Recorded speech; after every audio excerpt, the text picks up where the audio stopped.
श्रीमती प्रियंका गांधी वाडा।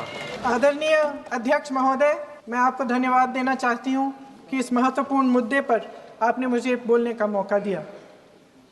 ये अलग बात है कि सत्ता पक्ष के लोग सब मेरे बोलने से पहले ही भाग गए।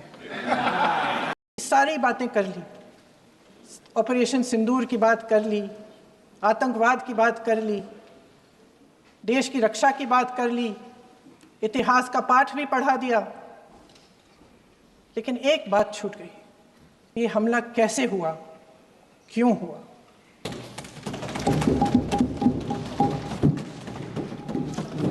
अध्यक्ष महोदय,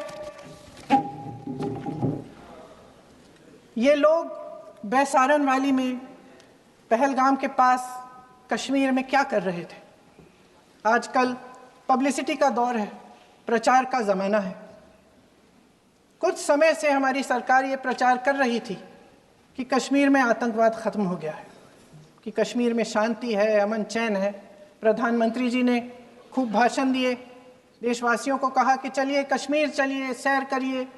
कई बार मैंने ये भी देखा मीडिया पर, टीवी पर कि कश्मीर जाइए, ज़मीन खरीदिए, अब वहाँ अमन चैन है, शांति का वातावरण है।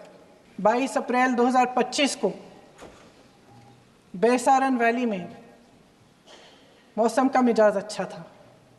जैसे हर रोज़ लगातार 1000 से 1500 लोग वहाँ पहुँचते थे, उसी तरह से उस दिन भी तमाम पर्यटक वहाँ पहुँचे। वहाँ का रास्ता आसान नहीं है अध्यक्ष महोदय जी, जंगल से जाना पड़ता है, पहाड़ों के बीच जाना पड़ता है, घोड़े से जाना पड़ता है। ये परिवार वहाँ पहुँचे, मौसम सुहाना था, उनके बच्चे ट्रैम्पोलिन पे खेल रहे थे, कोई जिपलाइन कर रहा था, कोई चाय पी रहा था, तो कोई कश्मीर की सुंदर वादियों की ठंडी हवा का मज़ा ले रहा था। तभी अचानक 4 आतंकवादी जंगल में से निकलते हैं और शुभम को वहीं अपनी पत्नी के सामने मार डालते हैं। उसके बाद वे वहाँ से पूरे वैली में 1 घंटे के लिए लोगों को चुन चुन कर मारते हैं। किसी के पति को अपनी पत्नी के आंखों के सामने, किसी के पिता को अपने बेटे के सामने। और मैं उनके लफ्ज़ पढ़ना चाहती हूँ, क्योंकि उन्होंने कहा कि इस पूरे समय जब 1 घंटे के लिए चुन चुन कर भारतीय नागरिकों को मारा जा रहा था, इस पूरे समय उसे एक सुरक्षाकर्मी नहीं दिखा, एक सैनिक नहीं दिखा।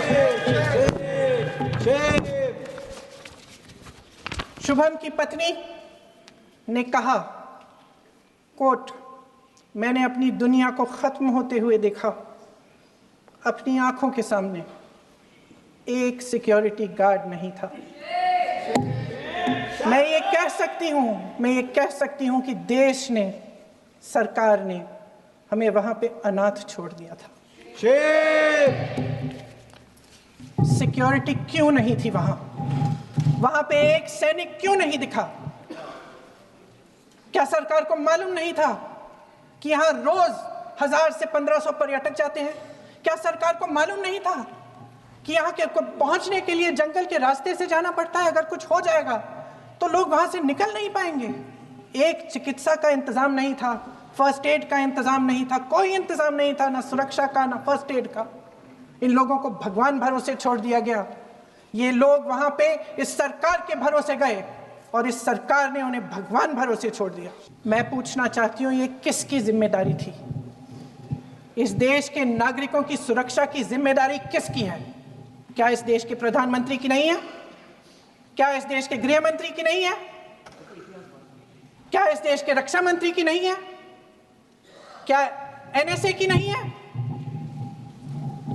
अध्यक्ष महोदय, पहलगाम हमले से सिर्फ 2 हफ्ते पहले हमारे गृह मंत्री महोदय जी कश्मीर गए थे। किस लिए गए थे? जो सुरक्षा की व्यवस्था है, इसको देखने के लिए गए थे, इसको रिव्यू करने के लिए गए थे। और उन्होंने वहां कहा कि आतंकवाद पर विजय प्राप्त हुई है। ये 2 हफ्ते पहले है। 3 महीने बाद जेएनके के गवर्नर साहब एक आम इंटरव्यू में ऐसे ही चलते चलते कह देते हैं कि हाँ, बैसारन वैली में बहुत लापरवाही हुई और इसके लिए मैं जिम्मेदारी लेता हूँ, ऐसे ही चलते चलते, और वो बात होती है, ख़त्म भी वहाँ होती है और वहीं ख़त्म हो जाती है। उनसे जिम्मेदारी ली भी नहीं जाती, कोई सवाल नहीं उठाता, कोई जवाब नहीं देता।